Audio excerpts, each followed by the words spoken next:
है, इस तरह से मैं कहूंगा तो वो अतिशयोक्ति नहीं होगी।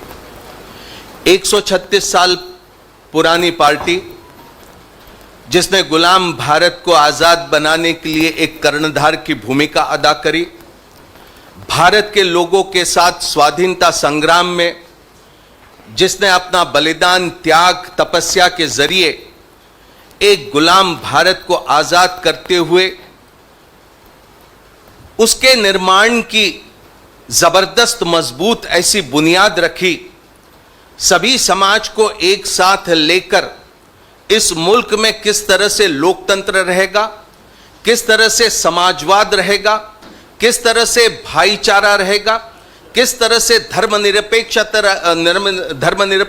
रहेगी, ऐसी जो बुनियाद भारतीय राष्ट्रीय कांग्रेस ने रखी, उसके विपरीत आज जो केंद्र में बैठे हैं वो काम करने की कोशिश कर रहे हैं। यहां पर अशोक जी ने, बघेल जी ने, रणदीप जी ने बताया, भारतीय राष्ट्रीय कांग्रेस का 24 अकबर रोड यह हमारा राष्ट्रीय मुख्यालय है। पुलिस ने इसे एक छावनी की तरह पूरी तरह से तब्दील कर दिया। यहां कोई आ नहीं सकता, यहां से कोई जा नहीं सकता। यह एक राजनैतिक पार्टी का कार्यालय है, राष्ट्रीय मुख्यालय है। क्या हमें पुलिस की इजाजत लगेगी? क्या हमें यहां केंद्र सरकार की इजाजत लगेगी? क्या हमें प्रधानमंत्री जी की इजाजत लगेगी? क्या हमारे राष्ट्रीय मुख्यालय में हम आ सकते या नहीं आ सकते, क्या आप हमें बताएंगे? ये दुर्भाग्य है कि लोकतंत्र में आज इस तरह की तानाशाही की प्रवृत्ति लेकर आज केंद्र सरकार काम करने की कोशिश कर रही। राहुल गांधी जी ने लगातार कहा, मैं हर सवाल का जवाब देने के लिए तैयार हूं, कोई सवाल ऐसा नहीं कि जिससे मैं मुखर कर दूंगा, मैं हर सवाल का जवाब दूंगा।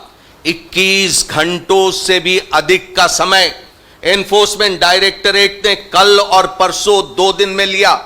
कई सारे सवाल पूछ लिए होंगे, आज फिर पूछने के लिए बुलाया है। राहुल गांधी जी कोई सवाल का जवाब देने से नहीं डरेंगे।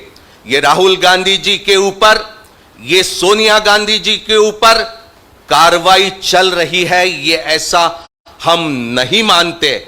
हम मानते हैं कि भारतीय राष्ट्रीय कांग्रेस को, जिसने स्वाधीनता आंदोलन में सबसे अहम भूमिका निभाई और जो राष्ट्रीय स्वयंसेवक संघ और भारतीय राष्ट्रीय भाजपा के मंसूबे के बीच एक बहुत बड़ी रुकावट है, ये उस राजनीतिक दल के ऊपर एक जबरदस्त प्रहार करने की कोशिश कर रहे हैं। कल मैं भूपेश बघेल जी के साथ बदरपुर पुलिस स्टेशन की ओर निकला हुआ था। इनके काफिले को दिल्ली पुलिस का एस्कॉर्ट लेकर आगे चल रही थी। वहां पर हमारे अधीर रंजन चौधरी, लोकसभा में कांग्रेस के नेता, हमारे एआईसीसी में महामंत्री संगठन के केसी वेणुगोपाल जी और तमाम हमारे दूसरे साथी वहां बदरपुर पुलिस स्टेशन में थे। कुछ हमारे साथियों की तबीयत वहां पर खराब हुई, इसकी जानकारी हमें मिली। ये काफिले को लेकर हम निकले 10-12 किलोमीटर दूर अपोलो हॉस्पिटल के सामने बीच सड़क पर दिल्ली पुलिस ने भूपेश बघेल जी को रोक दिया। क्यों रोक दिया? उनसे और के जरिए उन्हें रोकने की कोशिश हुई। एक मुख्यमंत्री तो दूर, एक आम आदमी को आप चलने से नहीं रोक सकते, यहां तो छत्तीसगढ़ के मुख्यमंत्री को रोक दिया। आखिरकार वहां पर ट्रैफिक बहुत बड़ी तादाद में जाम हो गया और फिर उसके बाद जब हमने ये महसूस किया कि अपोलो हॉस्पिटल में वो मरीज जो वहां पर कुछ इलाज के लिए जा रहे थे, उन्हें तकलीफ पहुंच रही है, तो हम फिर अपना रास्ता यहां कार्यालय में फिर लौटने के लिए हमने ले लिया। इस तरह से अगर दिल्ली में, भारत की राजधानी में, भारत के किसी मुख्यमंत्री के साथ अगर ऐसा सुलूक होगा तो भारत के आम आदमी के सामने कैसी परेशानियां हैं। हर वो वादा जो मोदी जी ने 2014 में किया, कल परसों की बात, 10-15 लाख रोजगार की उन्होंने ऐलान करी, लेकिन 2014 में 2 करोड़ की बात करी थी। आज 16 करोड़ से अधिक नौजवानों को रोजगार मिलना था, उसे आज वो भूल गए हैं। वहां पर महिलाओं की सुरक्षा की बात करी थी, किसानों को उनके फसल को किस तरह से दाम मिलेंगे, ये एक बड़ा वादा उन्होंने किया था। बेरोजगारी हटाएंगे, सबको लेकर साथ चलेंगे, ये सारे वादे वो आज भूल चुके हैं। पिछले 31 साल में जो महंगाई नहीं हुई, उस तरह की महंगाई आज हिंदुस्तान में हुई है। उसके लिए केंद्र सरकार पूरी तरह से जिम्मेदार है। ये सारे विषयों से ध्यान हटाने के लिए आज इस तरह से कार्रवाई ये केंद्र सरकार ईडी के जरिए कर रही है। ईडी, सीबीआई, इनकम टैक्स महज अब केंद्र सरकार के नहीं, भारतीय जनता पार्टी और आरएसएस के अग्रिम संगठन की तरह वो काम कर रहे हैं। ये भारत के लिए बहुत दुर्भाग्यपूर्ण है। हमारा सत्याग्रह परसों से शुरू हुआ। हम कानून प्रिय है, हम न्याय संगत काम करेंगे, हम शांति प्रिय है, हम कानून हाथ में लेने की कोशिश नहीं करेंगे, हम कानून किसी तरह से तोड़ने का काम नहीं करेंगे। लेकिन अगर हमारे मानव अधिकार पर, अगर संविधान के जरिए हमें जो अधिकार मिले उससे अगर हमें वंचित रखने का काम करेंगे, तो मैं समझता हूं कि हमारा ये सत्याग्रह गांधी जी के रास्ते पर और प्रखर तरीके से चलते रहेगा।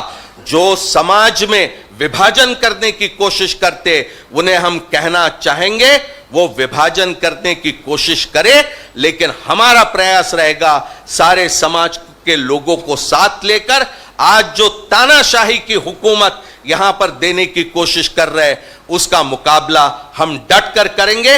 और तब तक करेंगे जब तक आज जो बनी हुई व्यवस्था है उसे हम हटाकर नहीं रखेंगे। ये सत्याग्रह आगे और मजबूती से बढ़ता जाएगा। शुक्रिया मुकुल जी। इससे पहले कि हम आपके प्रश्न लें, अजय माखन जी भी हमारे बीच में हैं। मैं उनसे भी अनुरोध करूंगा कि वो ये माइक में पास ऑन कर रहा हूं साहब।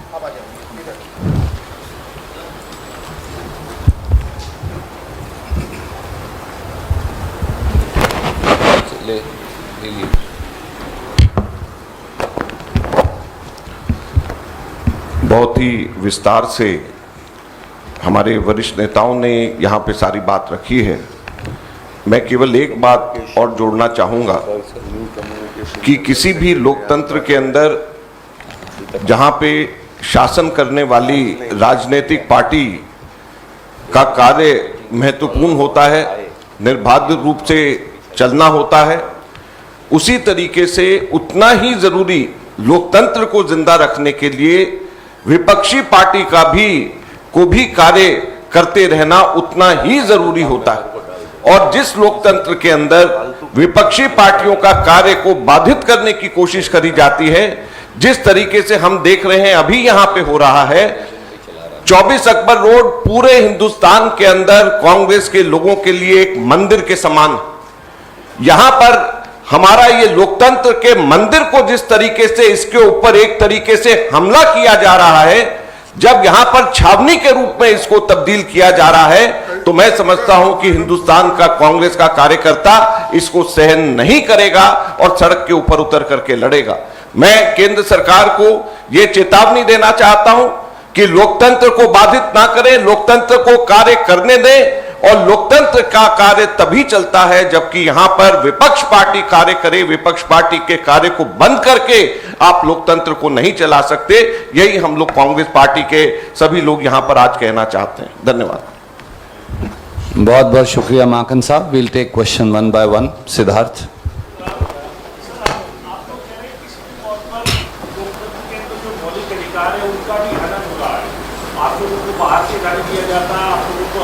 कर दिया गया है, कर दिया जाता है। रास्ते क्या बचे आप लोगों के पास? क्या राष्ट्रपति के पास आप जाएंगे? और जैसा ईडी के केस के बारे में है, एक रास्ता कोर्ट जाने का भाव कर दिया जाएगा। अब अगला कदम आप लोगों को क्या है? तीसरा दिन है आज जब राहुल ठाकुर। आपके पहले हिस्से का उत्तर जो है आदरणीय गहलोत साहब देंगे और दूसरे हिस्से का फिर मैं उसके बाद दूंगा कि सत्याग्रह का रास्ता क्या है। सवाल सर ये है मेरे आदरणीय मित्र का कि अब सब चीज़ों पर पाबंदी चौतरफा लगा दी गई है, तो भविष्य का फिर रास्ता क्या है? ये देखिए डेमोक्रेसी है। हम तो अहिंसा को आधार बना के सत्याग्रह रखे हुए हैं और वक्त वक्त पे, जैसे मैंने आपको कहा कि हम लोगों ने टाइम मांगा पुलिस कमिश्नर से या ईडी के डायरेक्टर से, सीबीआई के डायरेक्टर से, चेयरमैन सीबीडीटी के, कोई मामूली बात नहीं है। मिलने ही तो था खाली, उसके बाद में ही फैसला वही करते जो उनको करना था। आप मिलने का टाइम नहीं दो, ये तो पहली बार हो रहा देश के अंदर। कितने डेलीगेशन मिले होंगे बीजेपी के, जनसंघ के और पार्टियों के, किसी ने मना नहीं किया आज तक। पर जो हालात बन गए, इसको धीरे धीरे स्टेप बाय स्टेप हम आगे बढ़ेंगे। जरूरत पड़ेगी तो आगे बढ़ेंगे। किसी से मिलना, प्रधानमंत्री से मिलना, राष्ट्रपति से मिलना, ये तय हमारी पार्टी करेगी। पर हम इसको लगातार अपनी बात कहते रहेंगे। और मैं समझता हूँ कि दुर्भाग्य इस बात का है कि इनकी हिम्मत कैसे हो रही है। आप कांग्रेस के हेडक्वार्टर पे जाने से रोक रहे हो, हिम्मत कैसे हो रही है। इनका दुस्साहस है, ये दुस्साहस है, इनको भारी पड़ेगा। हर नागरिक देख रहा है कि ऐसा तो कभी हुआ ही नहीं। आप अपने हेडक्वार्टर पे जाने से रोक रहे हैं, पहली बार हो। पता नहीं कौन गाइड कर रहा है दिल्ली पुलिस कमिश्नर को, ये समझ के परे हमारे तो है। इतना सीनियर ब्यूरोक्रेट है वो, उनको नहीं मालूम है कि ये इनका पॉलिटिकल हेडक्वार्टर है। कैसे हम रोक सकते हैं इनको। हाँ, 144 लगी हुई है, उस ढंग से आप बिहेव करो, वो तोड़ रहे आप अरेस्ट करो हम लोगों को, कोई दिक्कत तो नहीं है। हेडक्वार्टर पे एंट्री बंद कर दिया आपने, बाहर नहीं निकल सकता व्यक्ति। क्या तरीका, पहली बार देख रहे हैं हम लोग। इसका माकूल जवाब दिया जाएगा। आदरणीय मित्र, आपका दूसरे सवाल का दूसरा हिस्सा ईडी और आज जो राहुल जी की पेशी है उससे जुड़ा था। तीसरे दिन आज इस मंच से और आप सबके माध्यम से हम मोदी सरकार को भी, प्रधानमंत्री मोदी जी, अमित शाह जी, उनको चुनौती देते हैं। आप मीडिया के चंद मित्रों के पीछे छुपकर उल जलूल सवाल जो न्यायिक प्रक्रिया का हिस्सा हैं, टेलीविजन पर क्यों चलवाते हैं। आप ये सारे टेलीविजन का कैमरे ले जाकर उस कमरे में लगा दीजिए जहां श्री राहुल गांधी ईडी के कमरे में बैठे हैं। पूरे देश को देखने दीजिए ना कि मोदी सरकार के पास राष्ट्र संग्राम के प्रतीक नेशनल हेराल्ड अखबार को लेकर कोई सवाल है ही नहीं। एक झूठ का पुलिंदा टेलीविजन के माध्यम से परोसा जा रहा है। It's a challenge to you mister Modi, please put all these television cameras, permit them to be in the same room where Shri Rahul Gandhi is sitting in the ED office. और मैं एक और कहता हूं, मोदी जी और अमित शाह जी को चुनौती, आप भी बैठ जाइए ईडी के साथ, क्योंकि वो तो आपके पिट्ठू हैं और तोते की तरह वही बोल रहे हैं जो आप कह रहे हैं, तो आप भी बैठिए। और मैं सोच रहा था जब गहलोत साहब और बघेल साहब बोल रहे थे कि मोदी जी और अमित शाह जी और ईडी जब इकट्ठे बैठेंगे तो वो क्या सवाल पूछेंगे। वो पूछेंगे कांग्रेस पार्टी ने नेशनल हेराल्ड अखबार को क्यों शुरू किया, जो देश की स्वतंत्रता संग्राम का प्रतीक है। सवाल नंबर 1।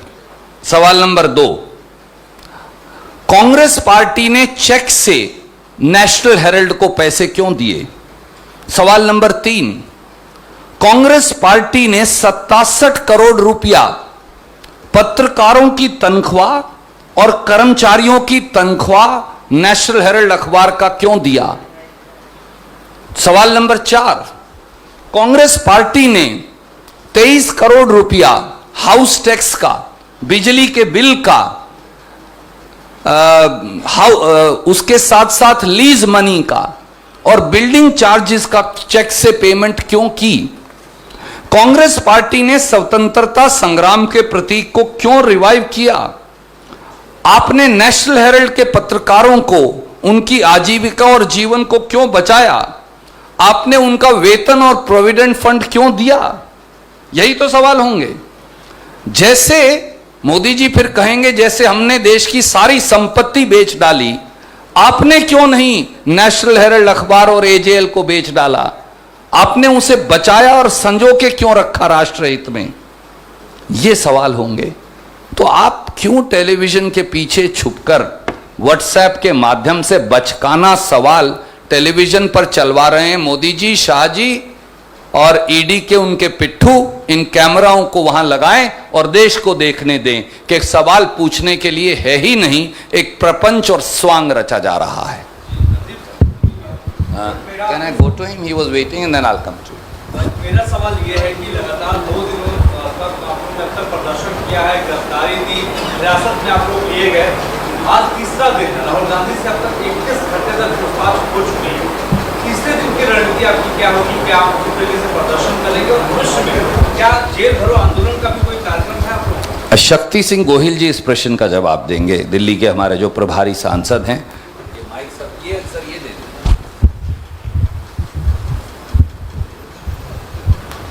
देखिए, सबसे पहली बात तो ये है कि राहुल गांधी जी के समर्थन में सिर्फ कांग्रेस के कार्यकर्ता नेता नहीं, हर देशवासी ये मान रहा है कि ये गलत हो रहा है।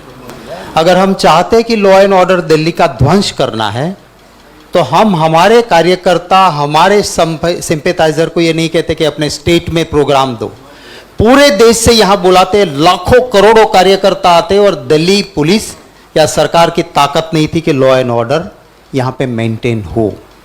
आगे जैसे अंग्रेज की लाठी गोली चलती थी, सत्याग्रह चलता था। आज़ादी के वक्त यही कांग्रेस की विचारधारा ने चलाया था। आज भी दिल्ली में यहाँ नहीं आने दिया है तो दिल्ली के चप्पे चप्पे में राहुल जी के समर्थन में जो भी है वो अपनी जगह पे सत्याग्रह देंगे। ल्यूटियन जोन में अलग अलग पॉइंट पे वो सत्याग्रह देंगे और अपनी बात रखेंगे। मैं आखिर रणदीप भाई आपकी एक परमिशन से एक छोटी सी बात मीडिया के साथियों को कहना चाहता हूं कि मैंने LLM किया है। मैं चैलेंज करता हूं लॉ के पॉइंट पे, फैक्ट्स तो बताई सबने। इनकम टैक्स के अंदर प्रोसीजरल लैप्स में ये आता है। मनी लॉन्ड्रिंग एक्ट के प्रोविजन के हिसाब से भी देखो तो स्केड्यूल का गुना नहीं है, इसमें FIR हो ही नहीं सकती है। जिसमें FIR नहीं हो सकती है उसमें आप लगातार 3 दिन तक, घंटों तक बिठाते हो। ये दिखाता है पॉलिटिकल वेंडेटा है। राहुल जी को डराने की कोशिश है। मोदी जी को मर्डर चार्जेस में जब बुलाया, 1 से ज्यादा लोगों के खून के चार्जेस में बुलाया था और किसी में नहीं। स्केड्यूल 302 वो उसमें बुलाया था। उस वक्त मोदी जी ने क्या किया था? गुजरात में कॉन्स्टिट्यूशनल हेड गवर्नर, उसके खिलाफ गुजरात, पूरे गुजरात में लिख के भर दिया था गवर्नर चोर है। और मोदी जी गए थे उस SIT के सामने, आपकी कैमरे की आंख वो पुराना चित्र साझा करे लोगों के सामने, क्या क्या होता था। हमने कभी मिसयूज किया होता पावर का?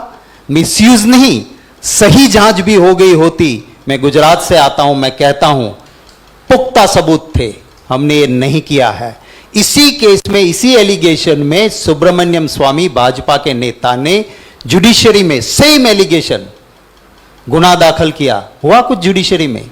अगर सीरियस ऑफेंस होता आज राहुल जी या कोई भी बाहर नहीं होते। जुडिशरी ने खुद इसमें जब संज्ञान लेके अंदर रखने की कोशिश नहीं की है, उसी गुना में सेम ऑफेंस, क्रिमिनल लॉ कहता है कि एक ही गुना की 2 कंप्लेन नहीं हो सकती है। For 1 offence there can't be 2 FIRs। एक तो सुब्रमण्यम स्वामी की जुडिशरी देख रही है, तो जुडिशरी से ऊपर क्या ईडी है? तो ये सिर्फ यही है कि डरते हैं सत्य को परेशान करने या जेल में डालने से। ना कंस का शासन सलामत रहा था, ना रावण का रहा था, ना अंग्रेजों का रहा था। तो सत्य को परेशान करना या जेल में डालने से उनका नहीं रहा था, तो मोदी का कहां से रहेगा? यही मेरा सवाल है। सर, मेरा सवाल है कि हिरासत में लिया जा रहा है, आपको भी लिया गया था, तो क्या आप न्यायालय का दरवाजा खटखटाएं कि इस तरीके से चीजें चल रही हैं, किस प्रावधान के तहत आपने जो कार्रवाई की जा रही है? बघेल साहब,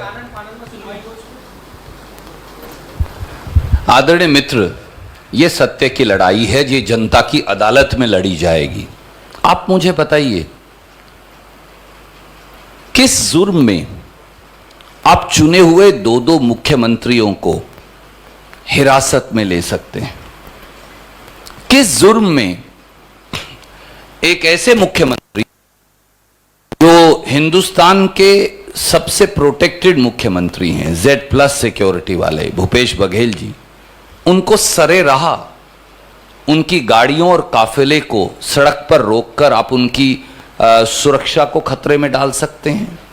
किस जुर्म में इस देश के सबसे वरिष्ठ मुख्यमंत्री श्री अशोक गहलोत जी को आप अखिल भारतीय कांग्रेस कमेटी के कार्यालय में बैरियरों के घेरे में गिरफ्तार कर सकते हैं? छोड़ दीजिए, जिस प्रकार से हमारे कार्यकर्ताओं नेताओं पर जानलेवा हमला बोला गया, जिस प्रकार से सांसदों को सड़क पर घसीटा गया, पूरे देश ने देखा। एक महिला सांसद JB मात्र जी को जिस प्रकार से सड़क पर घसीटा, लाठियां मारी, जिस प्रकार से दुर्व्यवहार किया और फेंका गया, क्या यह इस देश की परंपरा और परिपाटी है? जिस प्रकार से हमारे एक और पूर्व विधायक साथी अनिल भारद्वाज जी का कल जबाड़ा तोड़ दिया गया, सारे दांत तोड़ दिए, क्या यह इस देश की परिपाटी है? संगठन महासचिव KC वेणुगोपाल हो, प्रमोद तिवारी हो, शक्ति सिंह गोहिल जी यहां बैठे हैं, जिस प्रकार से, क्योंकि वो केवल गुजरात से आते हैं, निशाना बनाकर उनके ऊपर जो हम जानलेवा हमला हुआ, आप सब इस बात के चश्मदीद गवाह हैं। ये न्याय की लड़ाई है, ये चलती रहेगी।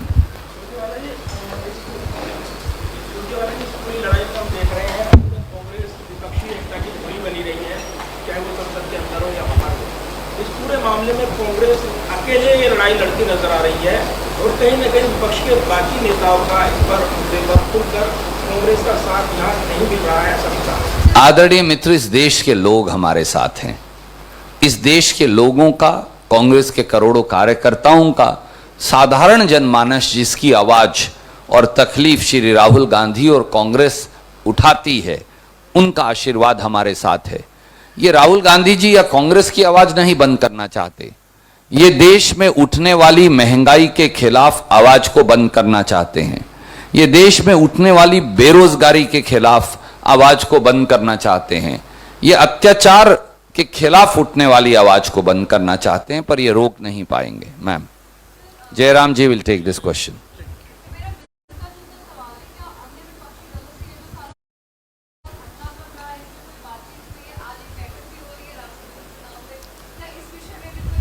उस बैठक को इस बैठक से जोड़कर ना देखा जाए, वो एक अलग विषय है और उस पर हम बैठक के बाद आपसे चर्चा करेंगे। Last question Arun Singh ji.